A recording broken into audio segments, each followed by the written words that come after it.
감사함으로 그의 문에 들어가며 찬송함으로 그의 궁정에 들어가서 그에게 감사하며 그 이름을 송축할지어다. 여호와는 선하시니 그의 인자하심이 영원하고 그의 성실하심이 대대에 이르리로다. 아멘. 한량없는 자비와 은총으로 우리를 이끌어 주시는 하나님, 이제 무더운 여름이 지나가게 하시고 맑은 하늘 신선한 바람을 보내주시니 감사합니다. 만물이 성숙해가는 이 계절에 하나님을 향한 저희들의 믿음도 더욱 깊어지게 하여 주시옵소서. 더욱 주의 깊고 놀라운 사랑과 은혜와 섭리에 대해 눈을 뜨게 하시고 우리의 삶이 하나님 안에서 더욱 새로워지도록 역사하여 주시옵소서. 오늘 예배를 통하여 하나님 영광 받으시고 은혜를 더하여 주시길 빌며 예수님 이름으로 기원하옵나이다. 아멘.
천군 천사들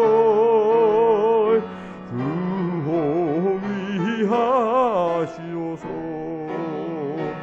그 성도 함께 영원히 늘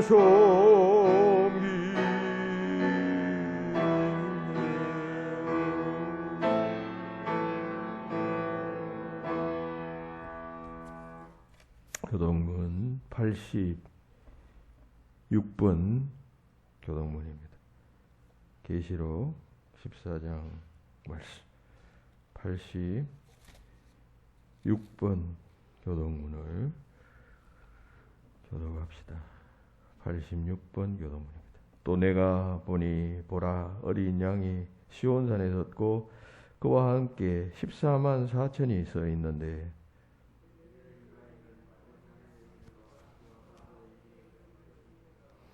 내가 하늘에서 나는 소리를 들으니 많은 물소리와도 같고 큰 우레소리와도 같은데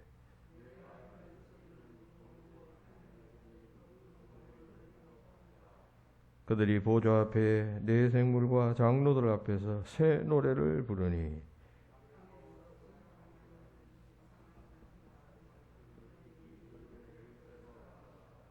이 사람들은 여자와 더불어 더럽히지 아니하고 순결한 자라. 사람 가운데서 속량함을 받아 처음 익은 열매로 하나님께 어린 양에게 속한 자들이니.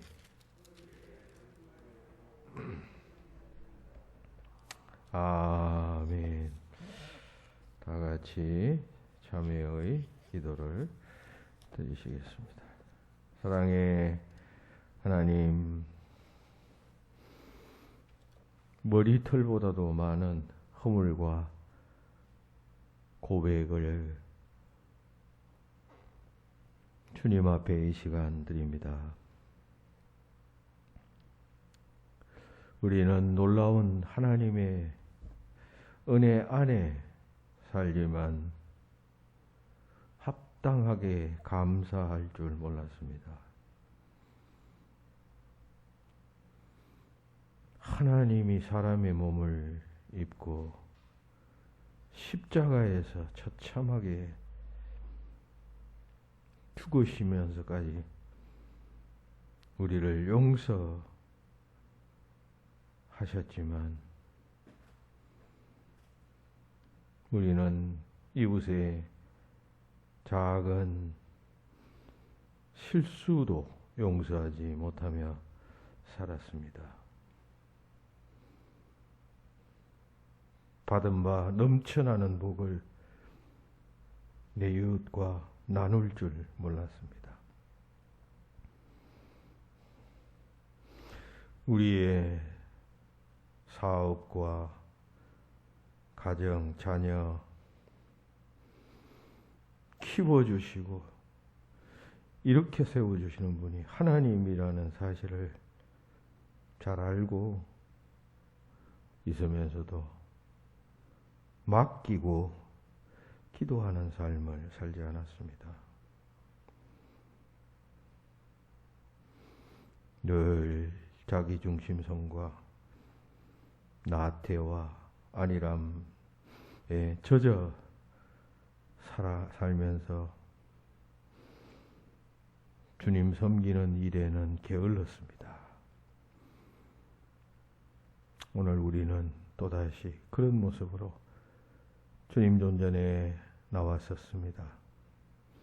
우리를 불쌍히 여기시고 이 모든 죄를 용서하여 주시옵소서. 마음으로, 입술로, 진심으로 주님 앞에 자백하는 모든 이들의 죄를 십자가의 보혈로 씻어주시고 정결함을 받고 찬송하며 예배당을 내려갈 수 있도록 역사하여 주시옵소서.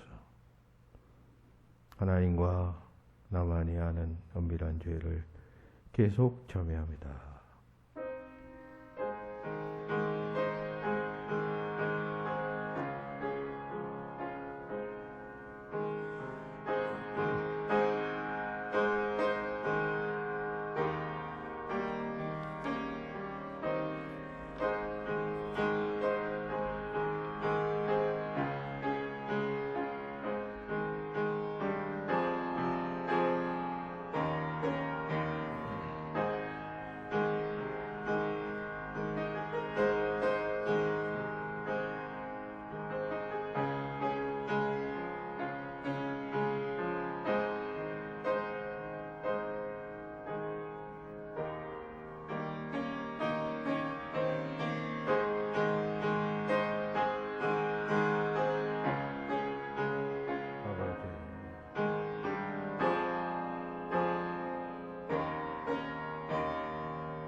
그런즉 누구든지 그리스도 안에 있으면 새로운 피조물이라. 이전 것은 지나갔으니 보라 새 것이 되었도다. 아멘. 나는 전능하신 아버지 하나님 천지의 창조주를 믿습니다. 나는 그의 유일하신 아들 우리 주 예수 그리스도를 믿습니다. 그는 성령으로 잉태되어 동정녀 마리아에게서 나시고 본디오 빌라도에게 고난을 받아 십자가에 못 박혀 죽으시고 장사된 지 사흘 만에 죽은 자 가운데서 다시 살아나셨으며 하늘에 오르시어 전능하신 아버지 하나님 우편에 앉아 계시다. 거기로부터 살아있는 자와 죽은 자를 심판하러 오십니다. 나는 성령을 믿으며 거룩한 공교회와 성도의 교제와 죄를 용서받는 것과 몸의 부활과 영생을 믿습니다. 연이어 중보적 기도를 드리겠습니다. 자비로우신 하나님, 이어 우리의 이웃들과 세상을 위하여 기도합니다. 먼저 주님의 몸된 교회를 위하여 기도합니다.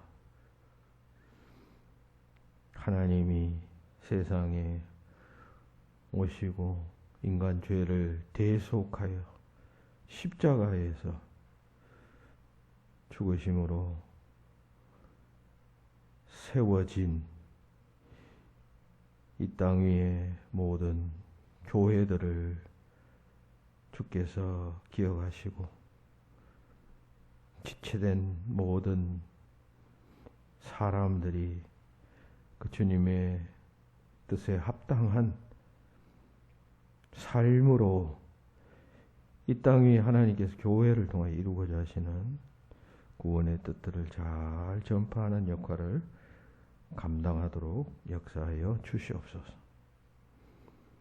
우리 교회도 주님 그런 뜻으로 세워주셨사오니 이 사랑을, 이 귀한 사명을 잘 깨닫고 구성원 모두가 각자의 삶의 자리에서 합당하게 응답하여 하나님께 기쁨 드리는 교회가 되게 하여 주시옵소서. 이 시간 또한 우리의 가정을 위하여, 가족을 위하여 기도합니다. 가정은 참으로 하나님의 사랑을 구현하는 것이요, 하나님의 용서를 구현하는 것이며, 세상의 어떤 모임이나 또 단체보다도 가장 하나님의 사랑이 드러나는, 하나님께서 만드신 소중한 공동체입니다. 가정 안에서 자녀들에게, 형제들에게, 부모들에게 바른 삶을 살아서 하나님의 뜻을 깨닫고 또 순종하며 하나님 뜻대로 살아가기를 가정을 통하여 배울 수 있는 저희들이 되게 하여 주시고, 가정의 부모는 부모의 역할을 잘하며 자녀는 주의 뜻대로 훈계받고 양육받아 하나님께 순종하고 부모님께 순종하는 복받는 가정 삼아갈 수 있도록 역사하여 주시옵소서. 세상의 전쟁의 소식, 그리고 비극적인 재난의 소식 등등을 듣습니다. 어려움을 당하고 위기를 당하며 낭패를 만난 많은 사람들이 어쩔 줄 몰라 하며 울부짖는 이때 그 불쌍한 사람들을 주께서 외면치 말아 주시고 피할 길을 주시며, 또한 그 가운데서 살아계신 하나님을 만날 수 있도록 주님 역사하여 주시옵소서. 아픔간 난민들이 우리나라에도 많이 들어왔습니다. 따뜻하게 잘 맞아서 그들이 다시 삶에서 회복될 수 있도록 하시고 우리의 따뜻한 영접으로 인하여 하나님의 사랑을 만나고 또 하나님 안에서 인생의 새로운 기쁨을 얻을 수 있도록 역사하여 주시옵소서. 코로나19로 인하여 병들고 아파하니 그리고 이 치료를 위하여 헌신하고 수고하는 의료인들 주님 노고를 지켜주시고 위로하여 주시며 또 위기의 상황에 처한 감염자들을 좀 회복시켜 주시어서 이 같은 위기를 통하여 더욱 성숙해져가는 세상 사람들이 되게 하시고 또 하나님의 뜻을 분별하며 바르게 살겠노라고 다시 한번 다짐할 수 있는 계기로 삼아가도록 역사하여 주시옵소서. 우리나라 지켜주시고 과거의 일제 식민지 6.25 한국전쟁 같은 엄청난 비극을 불과 100년도 안 된 시점에서 맞이했습니다. 하나님, 그러나 우리가 그 사실을 또 잊고 있습니다. 하나님, 우리의 이 같은 감각 없음과 우둔함을 용서해 주시고 정신 차려서 하나님께서 허락해 주신 이 아름다운 땅을 잘 지켜나가는 지혜로운 민족이 되게 하여 주시옵소서. 세상의 많은 민족들과 또 국가들은 소멸되어져 망해갑니다. 지키지 못하고 공적 이익과 사적 사욕 때문에 나라가 망하고 할 때 팽개치며 도망가는 그러한 지도자들을 오늘 우리가 목도합니다. 하나님, 우리 대한민국 이 귀한 땅 우리에게 어렵게 보존케 하시고 지금까지 허락하여 주셨사오니 모든 백성들이 잘 지켜내고 후손들에게 자랑스럽게 물려줄 수 있는 이 나라가 되고 이 시대를 살아가는 저희들이 다 되도록 역사하여 주시옵소서. 오늘 말씀을 통하여 주께서 역사하시기를 바라옵고 예수 그리스도의 이름으로 기도하옵나이다. 아멘.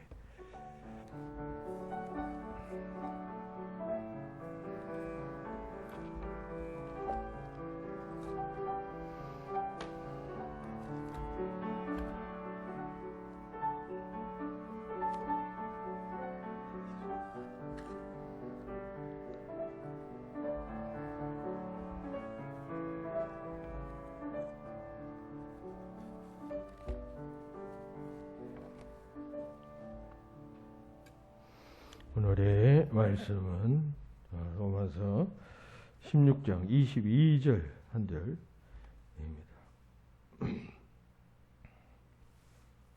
이 말씀을 제가 봉독합니다. 로마서 16장 22절입니다. 이 편지를 기록하는 나 드디어도 주 안에서 너희에게 문안하노라. 아멘.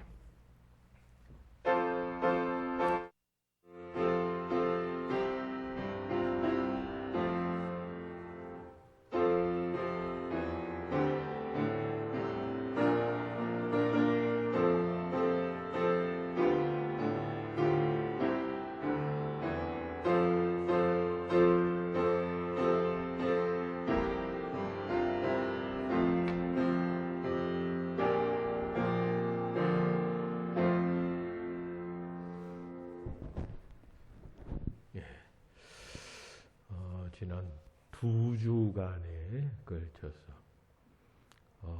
로마서의 마지막 부분에서 사도 바울이 언급하고 있는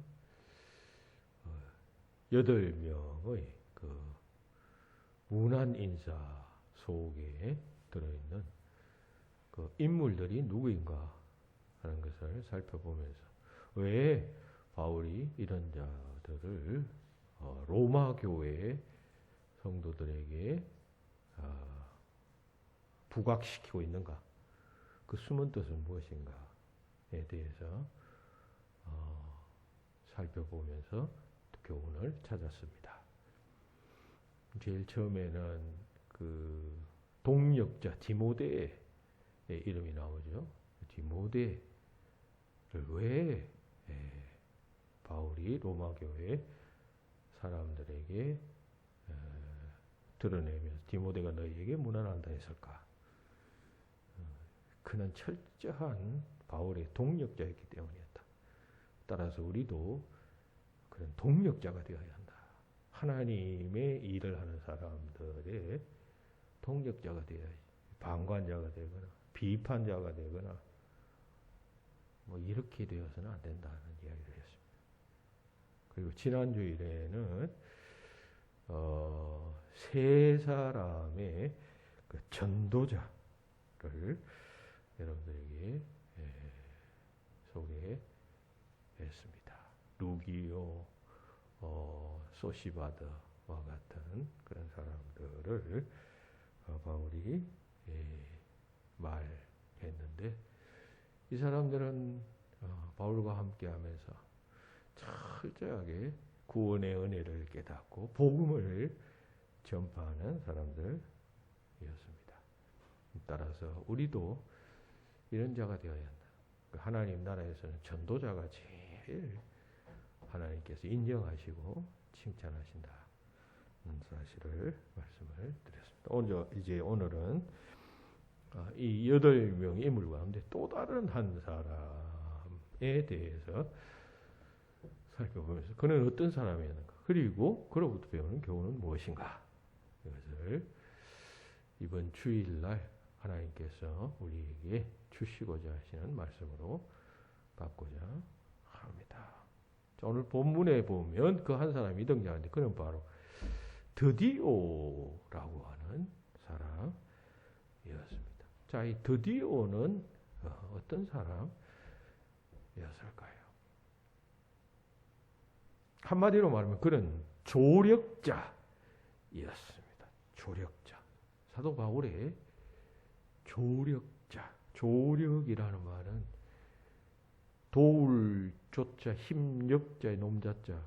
그러니까 그 도와주는 사람이라는 뜻이겠습니다. 영어로는 어시스트라고 말합니다.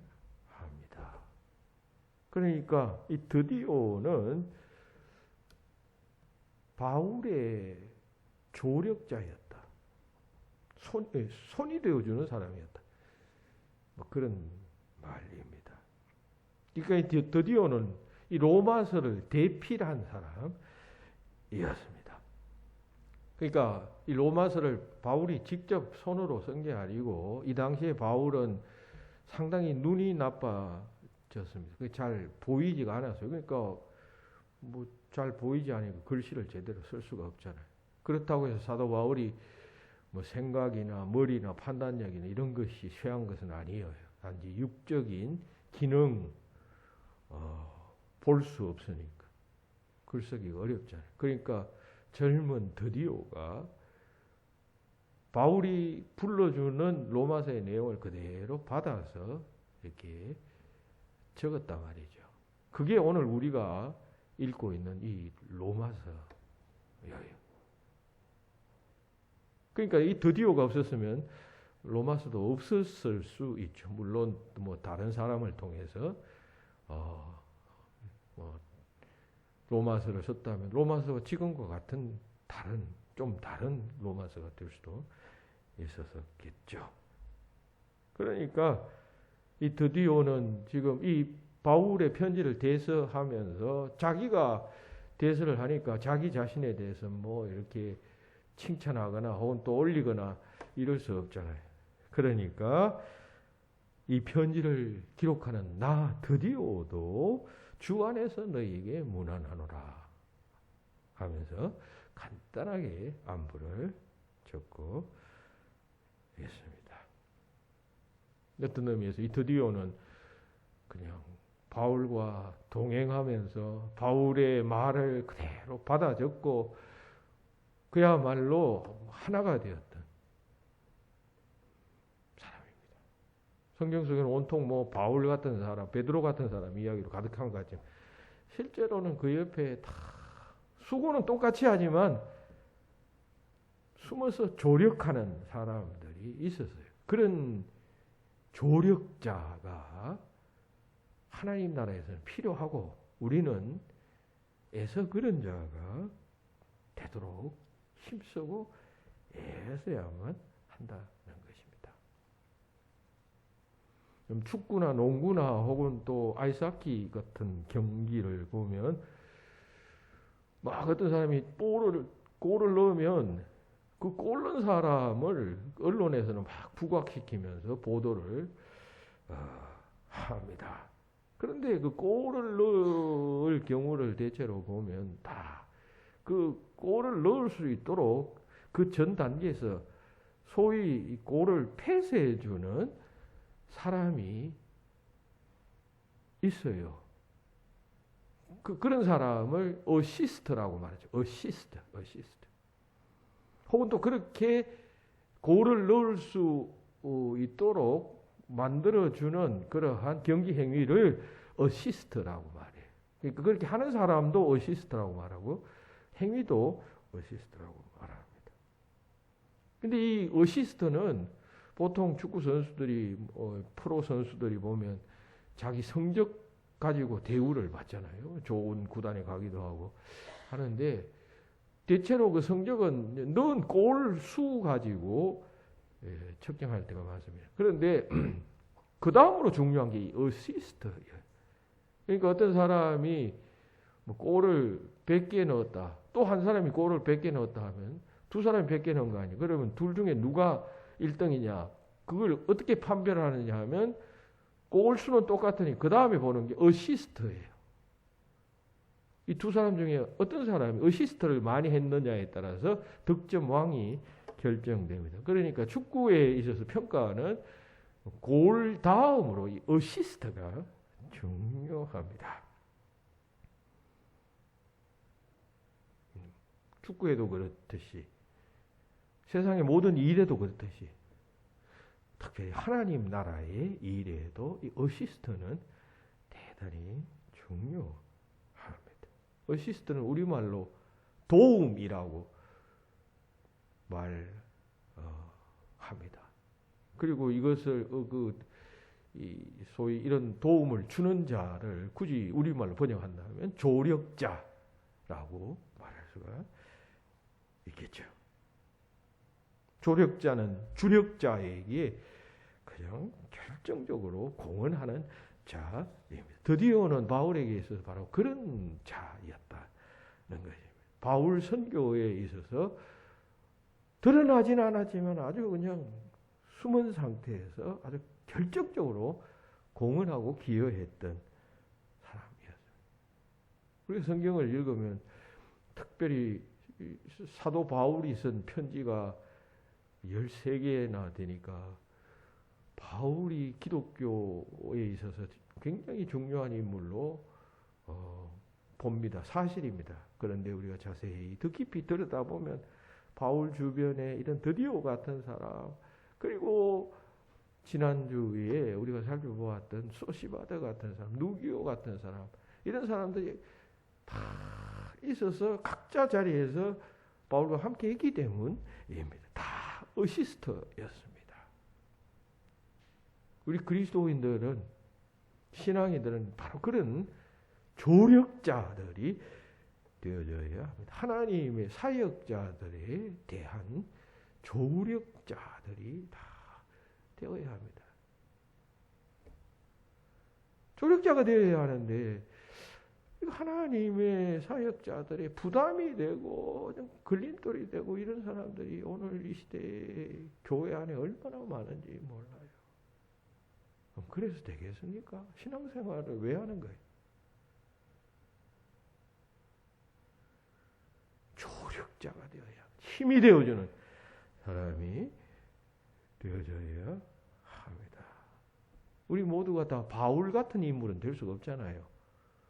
바울이 얼마나 훌륭한 사람입니까? 여러 면에서 학문 면에서도 그렇고 혈통 면에서도 그렇고 유대인의 전통에서도 그렇고 로마의 시민권까지 가졌던 사람이고 오늘날로 치면 최인류 인물입니다. 다 우리가 바울 같은 인물이 될 수가 없잖아요. 그런 사람은 특정한 몇몇 사람이 됩니다. 하지만 드디오와 같은 조력자들은 다 될 수가 있어요. 누구든지. 그리고 모든 사람들에게 다 드디오적 사명들이 있다는 사실을 잘 자각하고 자신의 삶의 자리에서 드디오와 같이 내가 하나님의 사역을 위하고 또 사역자들을 도우는 자가 되리라 라고 결심하며 그렇게 행해야 합니다. 이걸 항상 여러분들이 신앙생활 할 때 항상 머리에 탁 박히도록 두셔야 합니다. 안 그러면 어느 순간에 그냥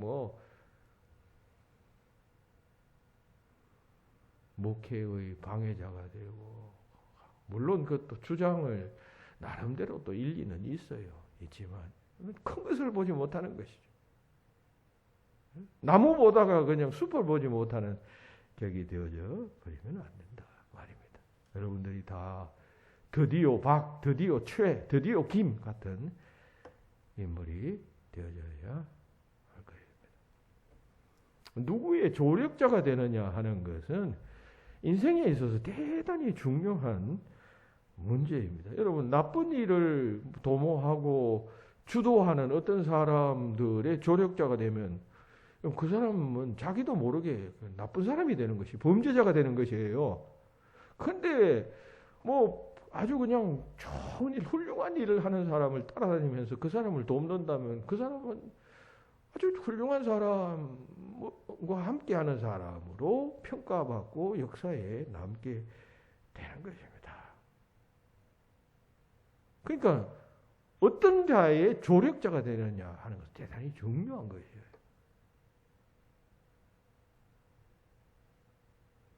무엇보다도 주님의 일에 조력자가 되어야 합니다. 생명을 구하고 세상을 하나님의 나라로 변화시키기 위하여 이 땅에 오신 그 주님의 충실한 조력자가 되어, 주님의 사역자들의 조력자가 되어야만 합니다. 교회 안에서 여러분 세워진 사역자에 대해서 반기를 들고 그 비난하고 욕하고 하는 그런 교회들이 꽤 많이 있어요. 물론 사역자들이 잘못하기 때문에 그런 점도 있음을 인정치 않을 수는 없지만 전체적 맥락에서 자꾸 도와야 합니다. 그런 분위기에 우리가 물들게 되면 결국 그 영혼에 문제가 생깁니다. 될 수 있으면 위하여 기도하고 도와주고 함께하고 공감하고 이해하고 이렇게 되어질 때 하나님께서는 그런 사역자들에게 힘을 주시고 주의를 나를 일으키기 위하여 기도하는 분이 계시구나 하면 얼마나 힘이 되겠어요. 그러면 힘차게 자신에게 부여된 사명을 잘 감당할 수 있게 됩니다. 우리 모두 주님 앞에 섰을 때 주님께서 다 물으실 거예요. 우리 각자에게. 너는 내가 피로 값주고 세운 교회의 사역자, 내가 보낸 사역자를 도우는 자였느냐, 아니면 방해하는 자였느냐, 아니면 그냥 핍박하는 자였느냐, 이런 걸 주님께서 반드시 물으실 것 같아요. 제일 먼저는 나를 위하여 내가 무엇을 했느냐 하는 것일 것이고, 거기에 부과된 질문으로 주님께서, 그러면 내가 피로 값주고 사는 이 교회에 내가 사역자를 세웠는데 그 사역자를 위하여 너는 무엇을 하였느냐? 아마 주님 물으실 겁니다. 여러분들의 대답이 내가 부족했지만 그래도 교회의 사역자를 위하여 열심으로 위하고 기도하였습니다. 이렇게 말할 수 있어야 합니다. 하나님께서 세상을 구원하실 때 전능하신 하나님이시니까 교회를 통하지 않고도 하나님이 세상 사람들을 다 구원하실 수가 있어요. 전능하신 하나님, 그게 불가능하겠어요. 그런데 유독 하나님께서 교회를 세우시고 그 교회를 통하여 하나님께서 사람들을 구원하신다는 사실을 깊이 여러분들 묵상하시기 바랍니다. 그럼 그 교회 안에는 여러 사람들이 있고 그 중에는 특별히 중요한 인물을 친다면 교회의 사역자 아니겠어요? 그러면 우리가 하나님께서 이렇게 피로 값주고 세우신 교회에 세우신 사역자인데 내가 조력자가 되어야지. 방관자가 되고 구경꾼이 되고 심지어 나와서 그냥 축구 경기 보는 관중들처럼 야유나 보내고 이러면 되겠어요. 조력자가 되어야 합니다. 바울에게는 이 드디어 같은 조력자가 있었고 또 뭐 나아가 많은 조력자들이 있는데 그 중에 한 사람 더 든다면 실라라고 하는 사람. 바울과 실라. 실라는 바울과 항상 그냥 껌딱지처럼 붙어 다니는 인물이었습니다. 로마식 이름은 실루아노입니다.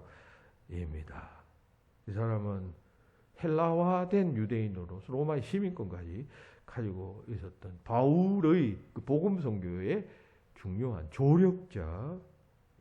이 사람은 70인 제자 중에 한 사람으로 그렇게 보입니다. 누가복음 10장에 보면 그 70인 제자 이야기가 나오죠. 아마 그 중에 한 사람이었을 것이다 말합니다. 근데 이 사람은 여러분 잘 아시듯이 그 빌립보 감옥에서 그 귀신 들리는 여자아이 하나 고쳐줌으로 말미암아 바울과 함께 감옥에 갇히잖아요. 그때 감옥 안에서 찬송하고 기도함으로 옥문이 열리는 기적을 체험했던 그 사람입니다. 바울과 함께 갇혔다가 그리고 이제 풀려나서 도망 나왔죠. 문이 열렸으니까. 그리고 바울과 함께 늘 다니면서 열심으로 전도했던 사람. 우리가 이 로마서의 대서자가 드디오라고 말씀드렸습니다. 이 실라는 아마 베드로전서의 대서자였던 것 같습니다. 그래서 그 베드로전서 마지막 부분에 보면 이 실라가 자신이 이 베드로전서를 그 대서하고 있다는 사실을 암시하는 말이 나와요. 그러니까 이 실라도 뭐 바울에게 베드로에게 있어서 아주 힘을 보태주는 그런 사람이었음을 알 수가 있습니다. 베드로의 사역이 참 힘있게 되어진 이유 중에 하나는 바로 이와 같은 실라라고 하는 인물 때문이었단 말이죠. 물론 실라뿐만 아니라 많은 조력자들이 있었겠습니다. 그런 우리는 조력자가 되어야 합니다.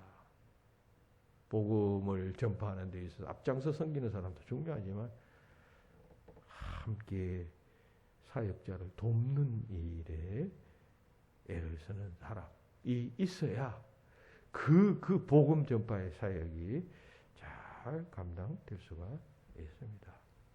독일의 그 비텐베르크라고 하는 곳에 가면 광장이 있는데 거기에 루터와 멜랑히톤이라는 사람의 동상이 나란히 서 있습니다. 기독교인이라면 다 루터는 누군가 하는 것을 잘 압니다만은 멜랑히톤은 어떤 사람인가 하는 것을 잘 아는 사람은 많이 없습니다. 이 사람은 거의 20세쯤에 비텐베르크 대학의 교수가 되었어요. 그러니까 천재죠, 천재. 그리고 대학을 십몇 세에 들어갔던 것으로 알려지고 있습니다. 그러니까 아주 비상한 사람이죠. 요즘으로 치면 그냥 IQ가 250 정도쯤 되는 그런 사람이었습니다. 20세, 21세에 대학 교수가 되었습니다. 그것도 그리스어, 옛날 헬라어 신약 성경에 쓰여진 그 그리스어 교수가 되었어요. 그러니까 두뇌로 치면 뭐 루터하고는 비교할 수 없는 인물이었습니다. 우수한 천재였습니다. 그런데 이 사람은 루터의 조력자가 됩니다. 종교개혁의 필요성을 공감하고는 자신의 모든 재능을 다 동원해서 루터의 조력자가 되어서 종교개혁에 아주 중요한 역할을 감당하게 되었습니다. 훨씬 루터보다 박식했지만 스스로 드러내지 않고 뒤에서 최선을 다하면서 보조했던 인물입니다. 우리가 그 라틴어로 된 성경이 소위 그 독일 성경으로 번역된 게 이제 현재 살고 있는 사람들이 사용하는 언어로 최초로 번역된 게 이 종교개혁 때 루터에 의해 번역된 독일 성경. 루터는 독일 사람이었으니까.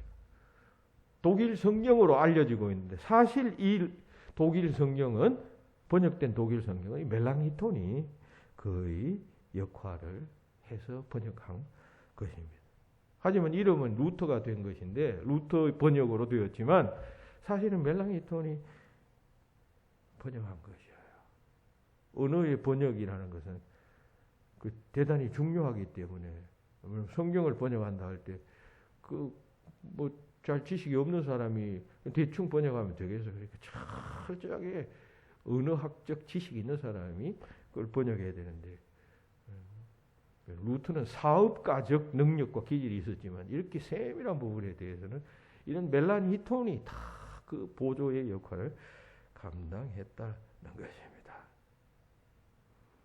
하나님 나라의 사업도 마찬가지입니다. 궁극적으로는 주연은 한 분이에요. 예수님이시고 또 작은 그냥 단위별 자꾸 내려오면 거기에 그냥 주력자는 한 사람이고 나머지는 다 조력자들인 거죠. 그러니까 이 조력의 역할을 잘 감당해야 합니다. 그래서 최종적으로는 오직 그리스도만 존귀케 되어지는 다른 모든 조력자들은 다 가리워지고 오직 한 분 그리스도만 영광을 받는 그런 역사를 소명을 우리는 부여받고 있다는 사실을 잘 알고 그저 내 이름 드러나지 않아도 그저 조력자로 부르시는 하나님 드디어 김으로 부르시는 주님의 그 귀한 뜻을 생각하면서 묵묵히 자신의 자리에서 조력의 역할, 어시스턴스의 역할을 잘 감당해 가야 합니다. 여러분, 우리는 믿음으로 구원받지만 행위로 그 다음에 그 믿음으로 인한 행위로 우리가 하나님 나라에서 상을 받게 돼요. 그 점을 우리가 잘 알아야 하겠습니다. 여러분들이 예수 믿어서 다 구원받아 천국 갑니다. 그런데 그것으로 끝나는 것이 아니라 상 받는 사람이 있고 상 못 받는 사람이 있고 큰 상 받는 사람이 있고 어떤 사람은 부끄러운 상을 받는 사람도 천국에 있다. 그런 이야기입니다.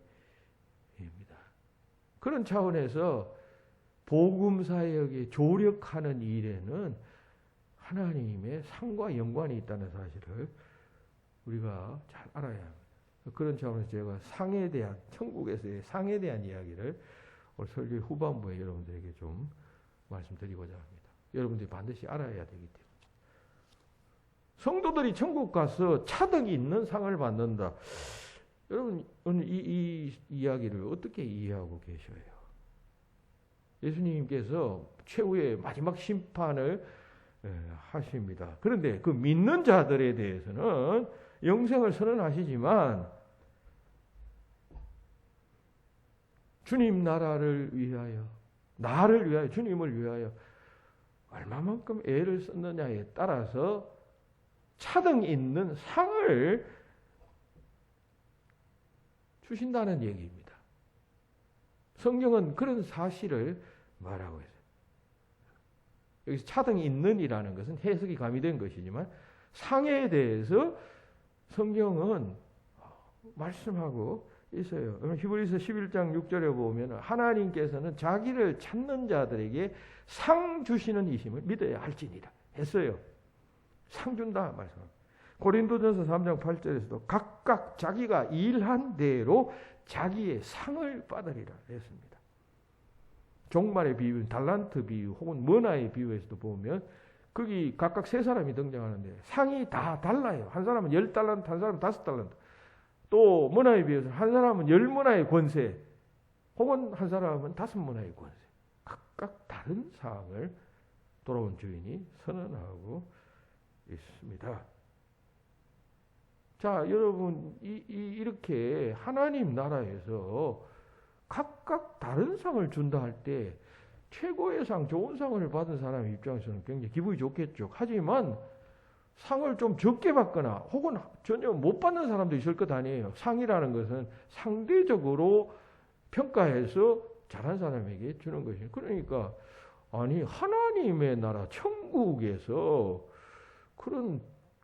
그렇게 되면 그 상 못 받은 사람들이나 좋지 못한 상을 받았던 사람들은 씁쓸한 일 아닌가. 천국에서 그런 감정이 남아있을 수가 있겠느냐. 우리는 이렇게 생각을 합니다. 다시 말해서 천국은 완전한 행복과 완전한 기쁨의 처소인데 그런 씁쓸한 일을 만나다니 그러니까 이 상급 이야기는 좀 맞지 않아.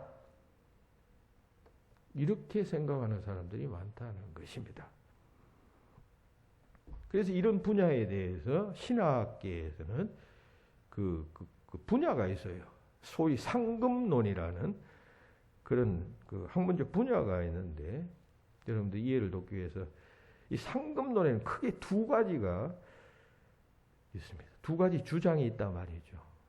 그 첫 번째는 균등 상급론이라는 것이 있어요. 이것은 예수 믿고 구원받았으면 뭐 그것으로 다 끝난 것이다 그냥. 그러니까 천국은 그런 사람들이 가는 곳이니까 거기서 말하는 상이라는 것은 우리가 이해하는 그런 상이 아니다. 그러니까 상이 필요 없다.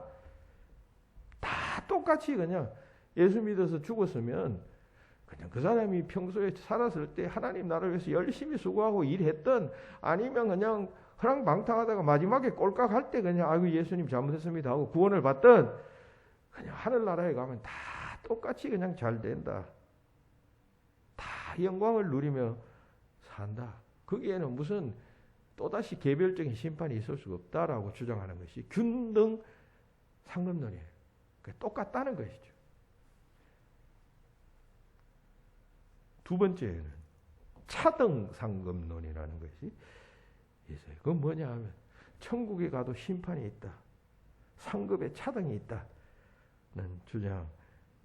이것은 많은 복음주의 신학자들이 주장하는 바예요. 왜냐하면 이렇게 주장하는 것은 성경에서 그런 부분에 대해서 많이 말하고 있기 때문이라는 것이죠.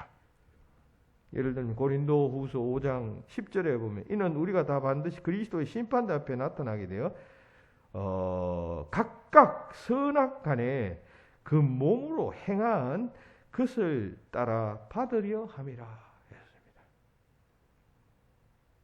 우리가 나중에 그리스도 심판대 앞에 가게 되는데 그때 하나님께서 세상에 그리스도께서 우리가 세상에 있을 때 행한 그대로 그냥 상을 정하여 주신다. 그런 말. 고린도전서 3장 12절로 15절에서는 여러분들이 잘 아는 세운 공력을 따라서 상을 받기도 하고 해를 받기도 한다는 말씀이 거기 있잖아요.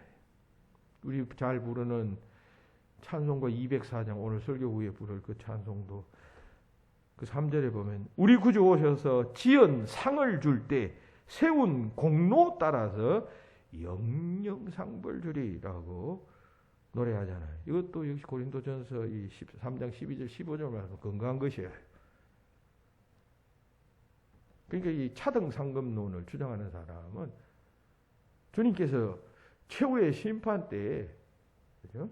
믿는 자와 안 믿는 자를 심판하셔서 안 믿는 자는 지옥 가게 하시고 믿는 자는 천국 가게 하시는데 그것으로 끝나는 것이 아니라 또 신자는 그렇게 천국 가게 된 신자는 각각 행한 행위의 심판을 하신다는 것입니다. 하나님 나라를 위해서 얼마나 봉사했는가. 그 같으면 안 되잖아요. 우리 인간적인 여러분 균등의 차원에서 보면 열심히 수고한 사람은 수고한 대가를 주는 것이 정이고 덜 일한 사람은 덜 받는 것이 정이 아니에요. 세상에서도 그런데 하나님 나라에서도 그렇단 말이죠. 주님 나라를 위하여 희생하며 수고하고 애쓰고 봉사한 사람은 상응하는 상이 있고 그렇지 못하고 혜택만 누리고 살아갔던 사람은 천국은 가지만 차등이 있는, 여기서 말하는 차등은 세상에서 말하는 그런 형태의 뭐 돈 많이 받고 적게 받고 큰 자리 없고 적게 받고 이런 차원이 아니라 그 영광과 기쁨의 차원이 완전히 다른 그런 차원의 상급을 받게 된다는 것입니다.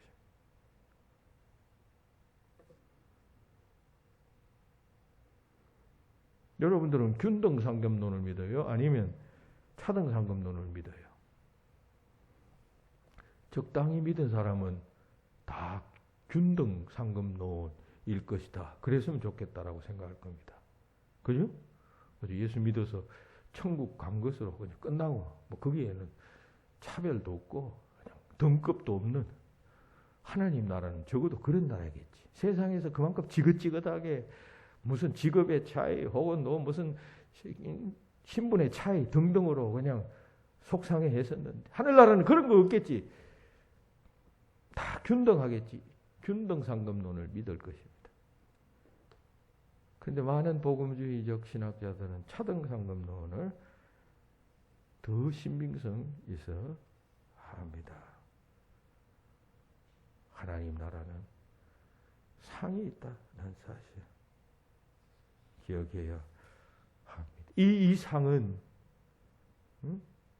세상에서 말하는 그런 물질적인 차등, 계급 혹은 직위 그런 것이 아니라 말씀드린 대로 복락과 기쁨, 영광과 그리고 명예의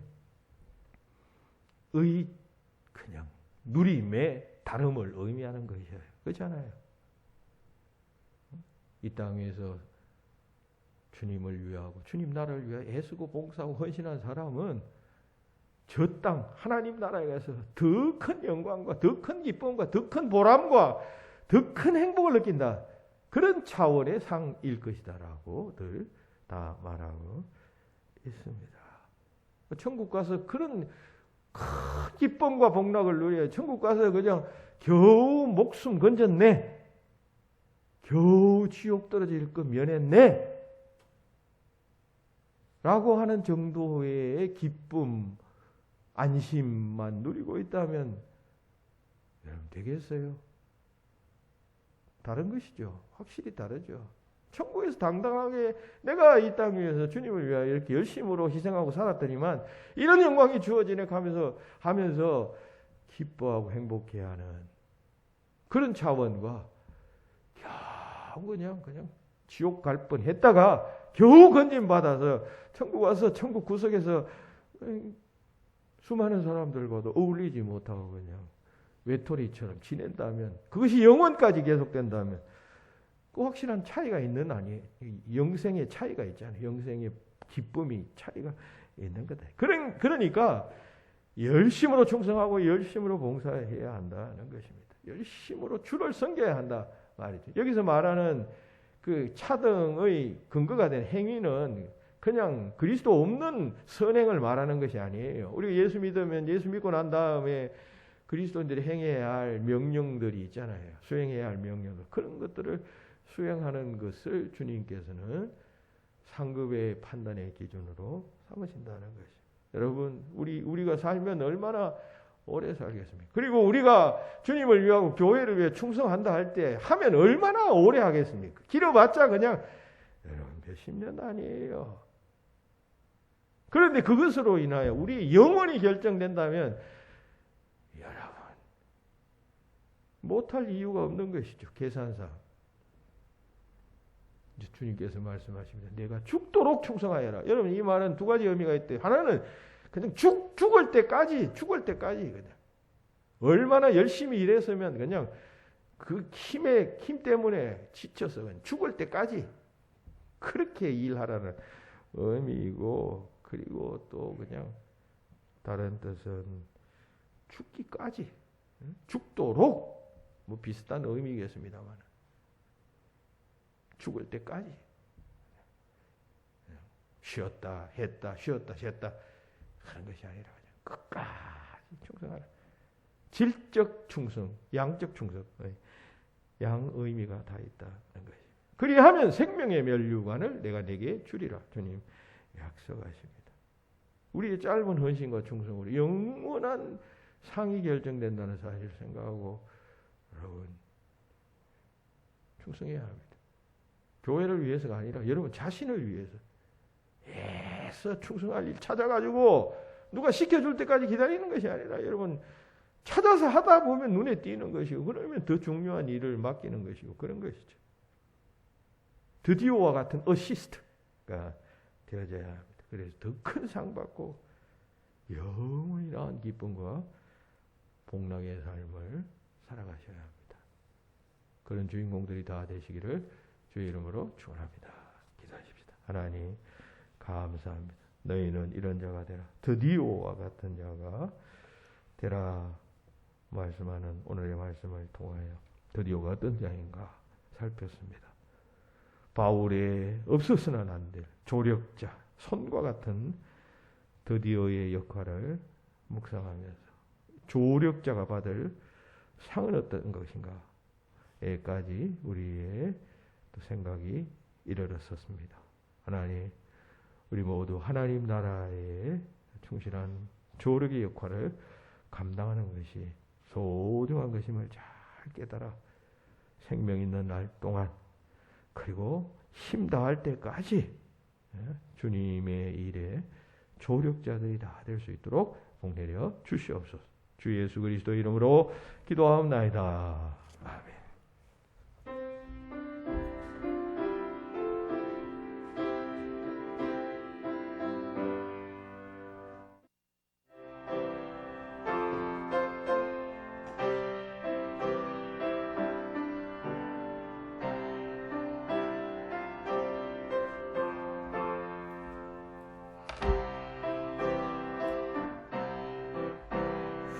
주의 말씀 듣고서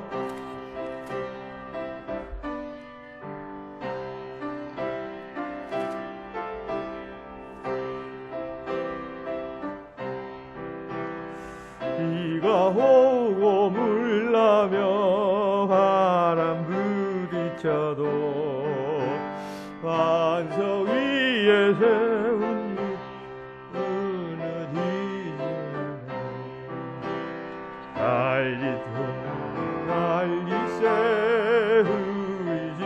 달리세 만세 완성 위에다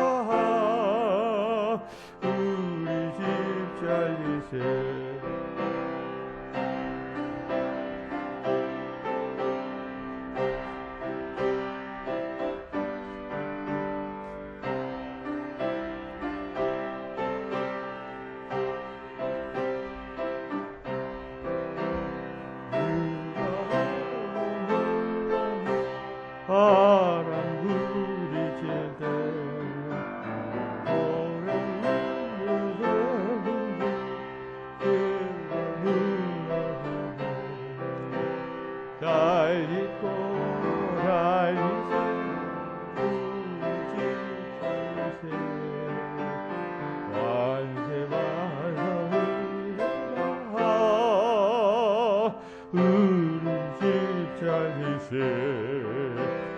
세상 모든 사람이 집을 짓는 자니 반석 위가 하리면 오래 위에 신해 우리 구주 지은 산에 세운 공로 따라서 영영산 잊고 살리신 그 진짜이세 만세 완성 위에 가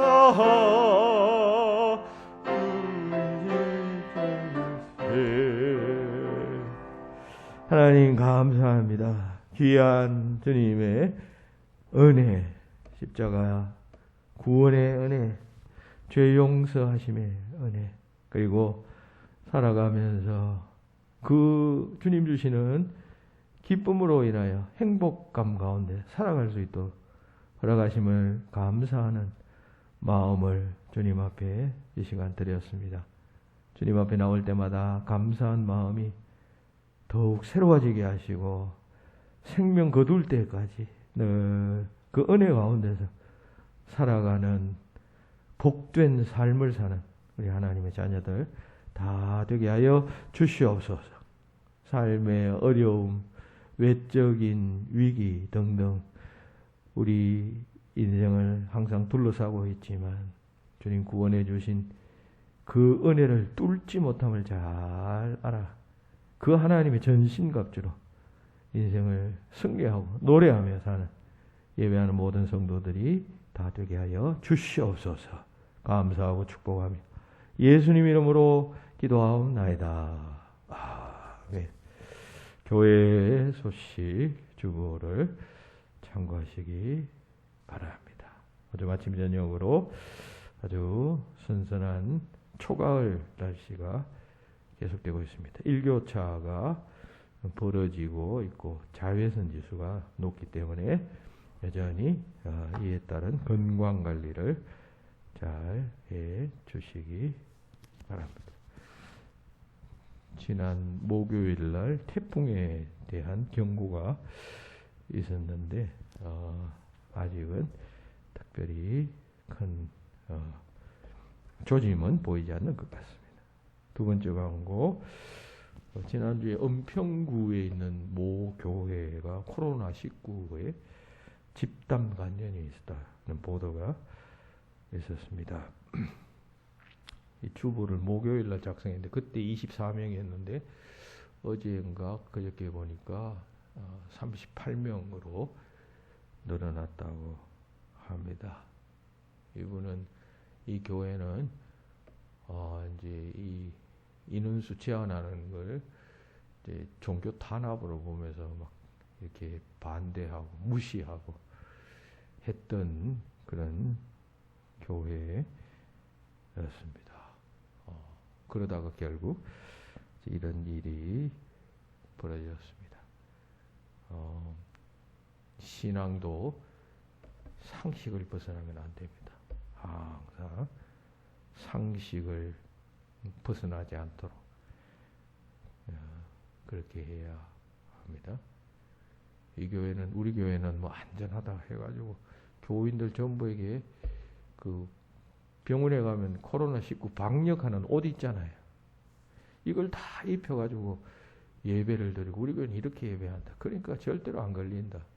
뭐 그걸 막 언론사에다가 막 보도를 하고 막 이랬던 교회예요. 그 들커덕 걸려버렸어요. 이런 건 하나님을 테스트하는 것이에요. 그러니까 교회가 분별력이 있어야 하고 지혜가 있어야 합니다. 그러니까 이런 코로나가 전 세계적으로 범람할 때는 제일 좋은 방법은 가장 전문가들의 견해를 잘 받아들이고 따르고 순종해. 여기에 뭐 의학적인 질병의 문제에 대해서 신앙적인 여기 해석을 너무 과도하게 붙이고 이렇게 하면 안 된다. 그런 이야기입니다. 지혜롭게 잘 해야 된다는 생각을 가져보게 되고 내일 모레 은평 시찰회에 있습니다. 장로 목사님들은 참석하시기 바랍니다. 다음 주 21일부터는 21일 추석입니다. 긴 휴가 기간 이동 여행 주의하시기를 바랍니다. 기도하시겠습니다. 이제는 우리 주님 예수 그리스도의 은혜와 하나님 아버지의 그 크신 사랑하심과 성령님의 교통하심이 주의 날 주의 전에 나와 드디어 같은 사람, 조력자의 삶을 살겠노 다짐하는 모인 모든 성도들을 위해 이제로부터 영원히 함께하옵기를 축원하옵나이다.